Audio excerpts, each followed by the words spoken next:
Welcome to the Museum Roadshow. Today we're going to be telling some more stories about Wally Schultz and the things he did in town with his record and other things that Wally was involved with. On the last show we showed a picture of Wally taking a tree down. It was wider roots and was standing up behind his wrecker. And Wally also used that wrecker when he went out to cut wood. His grandson Mike and Gundy Gunderson remember going out to the woods with Wally, and they'd cut down these trees and he'd tie them to the wrecker and he'd bring them out of the woods standing up. And when he got them out of the woods in what they called the landing, then they'd lay them down in a nice neat pile, and then they were ready to be cut into logs or firewood. And Wally also used his wrecker to take down the city water tower back in the 1980s. The water tower that was in Detroit Lakes on Water Tank Hill was put up in the early 1900s.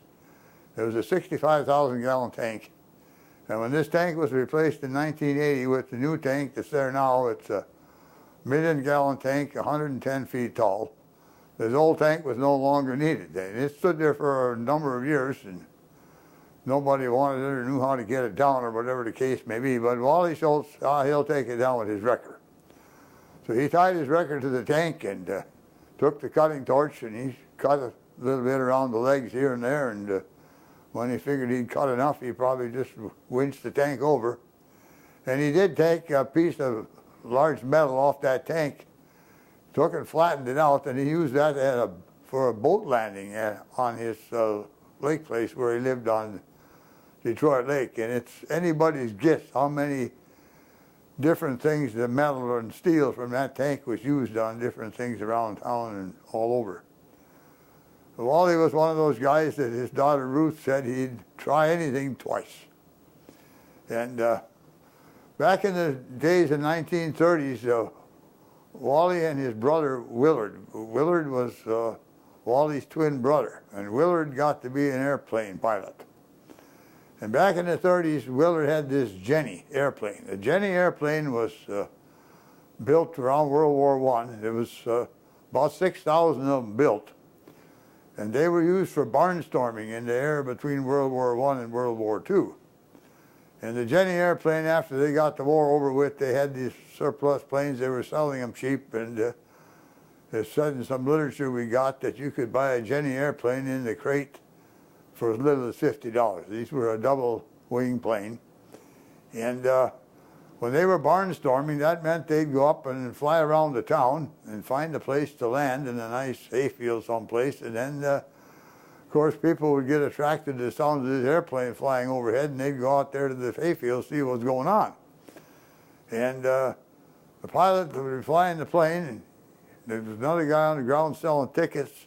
He'd probably charge $3 a person, and they'd get an 8 to 10 minute ride in this airplane.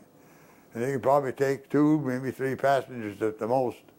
And then there'd be one other guy on the ground that would be kind of in charge of strapping these passengers in. But anyway, while Willard was up at 8 of barnstorming, and it was getting a little bit late, and he was afraid he wasn't going to get back to the Detroit Lakes Airport before dark. So he called his brother Wally back here at Detroit Lakes and told Wally, "You've got to go out to the airport and scatter some hay along the runway. And when you hear me coming with that Jenny aircraft, you light that hay on fire so I know where the runway is so I can land the plane." Well, the plane was landed without incident, and as Gundy Gunderson told me the story, I thought, golly, that was airport lighting in its infancy. And some other things that these guys were involved with, especially Wally, was a member of the Detroit Lakes Fire Department.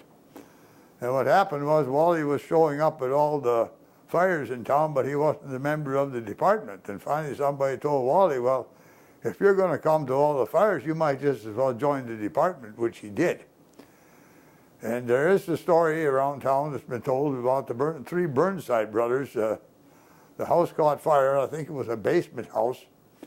And anyway, Wally Schultz went into the basement, and he reached under a bed, and he found these 3 boys. And he grabbed one by the arm, and he pulled him out, and he pushed him up to the window, and then there was another fireman outside that pulled him out, and then Wally got under the bed again and pulled out another boy. Well, he got all 3 boys out from underneath that bed, and the Burnside brothers, their lives were saved because Wally Schultz was able to do this feat. But Wally said he was sick for a considerable length of time afterwards because of all the smoke he'd inhaled. You can imagine, you reach down under the bed, and probably the air wasn't too bad down there, but then you had to stand up and get this boy through the window so somebody could rescue him, and they didn't have the smoke apparatus and breathing apparatus that they have today when they go in and fight these fires. Wally was the fire chief at Detroit Lakes Department from 1961 until 1964. And in recent history, a memorable event for Schultz Garage and Wrecker Service was on January 5th, 2002. Gundy Gunderson got the call in the morning early that all he heard was, "The lake is falling in. Get your wrecker down to the Holiday Inn." And of course, he didn't know what was going on down there, but when he arrived, he saw what had happened. These trailers had gathered on the ice for the snowmobile races that day and had gotten parked too close together. Gundy did manage to get one trailer off the ice before they sunk in, but the rest of them sunk through the ice, and it was an all-day job and something to get all these trailers rescued out of the lake. With the old-fashioned wisdom of Wally Schultz and all these years of experience, when the trailers went through the ice and they were telling him about it, he said, "Well, they should have known better." And this concludes the Museum Roadshow, where history repeats itself every 4 hours.